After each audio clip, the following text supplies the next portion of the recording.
Okay, next up, it's still the Pleistocene Siberian hunter-gatherer, Sakha Republic, Russia, and I match 0.11% to this person. And it says you are genetically closer to this sample than 84.67% of other genome link users. They call this sample the Yana1, Y-A-N-A-1. So the sample comes from the remains of a man who lived roughly 31,600 years ago. His remains, along with other remains, were discovered at an artifact-rich, high latitude, approximately 70 degrees N, is that north, site on the Yana River of Siberia, which has been named Yana RHS. Although Yana RHS is donated as a site, in reality it's a complex of 7 geoarchaeological localities. The remains from Yana RHS show very similar genomes and are the oldest Pleistocene human remains found to date at such high latitude. The Yana1 man represents the earliest direct evidence that the ancient North Siberians maintained a presence in northeastern Siberia. Yana1 was a man who carried the mitochondrial haplogroup U, which is predominantly among ancient West Eurasian hunter-gatherers, and Y chromosome haplogroup P1, which is ancestral to haplogroup Q, which is widespread among present-day Native Americans. Genetic clustering demonstrates broad genetic similarities with a wide range of present-day populations across northern Eurasia and the Americas. Archaeogenetic breakthrough. The sample, the Yana1 and Yana2 genomes, was successfully sequenced from 31,600-year-old fragmented human milk teeth discovered at the site. Ancient North Siberians. The discovery revealed a previously unknown distinct Paleolithic population dubbed the Ancient North Siberians. Yana1 represents a population that diverged from Western Eurasians approximately 38,000 years ago, shortly after Western Eurasians split from East Asia. They carry roughly 70% West Eurasian and 30% East Asian ancestral components. Deep history. The ANS population was later largely replaced by East Asian related migrations between 20,000 and 11,000 years ago, giving rise to ancient Paleo-Siberians and Native Americans. The Pleistocene subarctic survival, extreme adaptation. At 71 degrees north, the Yana RHS sits well above the Arctic Circle. Yana1 provides the earliest and northernmost concrete evidence of human adaptation to harsh, high latitude, late Pleistocene glacial environments. The diet and big game. These hunter-gatherers adapted to mammoth steppe ecosystem.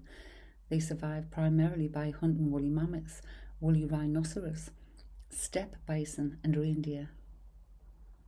Fur and pelts. Well-preserved, fully articulated skeletons of the Pleistocene hair suggest they actively trapped small game, exclusively for their warm fur pelts rather than the meat.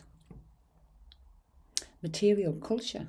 Advanced weaponry. Excavations yielded rare rhinoceros horn and mammoth ivory hunting foreshafts, stone tools and flakes. Excellent preservation. Because the site is locked in the Siberian permafrost, organic materials, decorated ivory objects and bone tools were recovered with the exceptional preservation.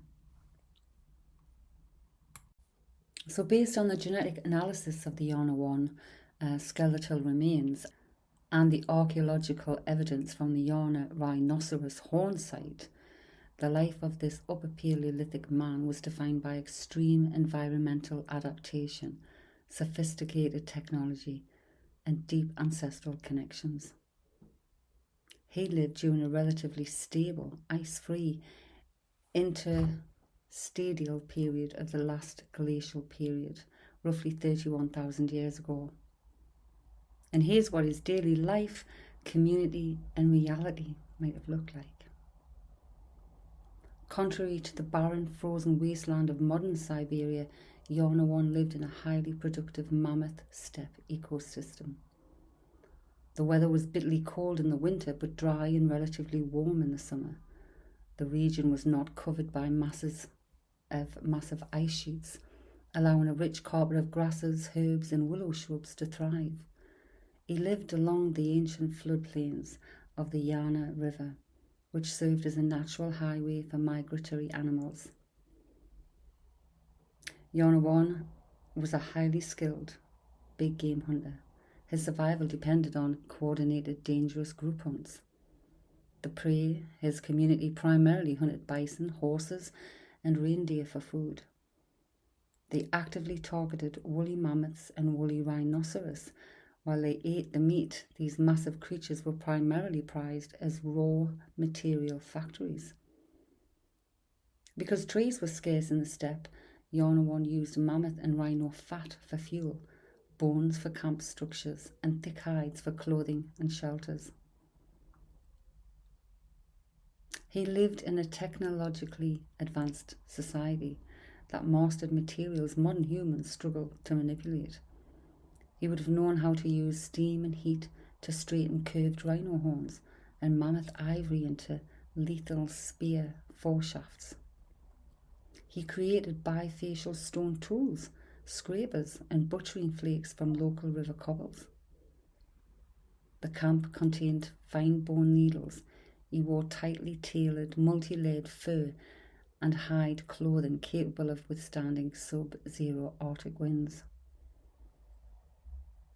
Yana1 belonged to a distinct human lineage known as Ancient North Siberians. It was a deeply distinct ghost lineage.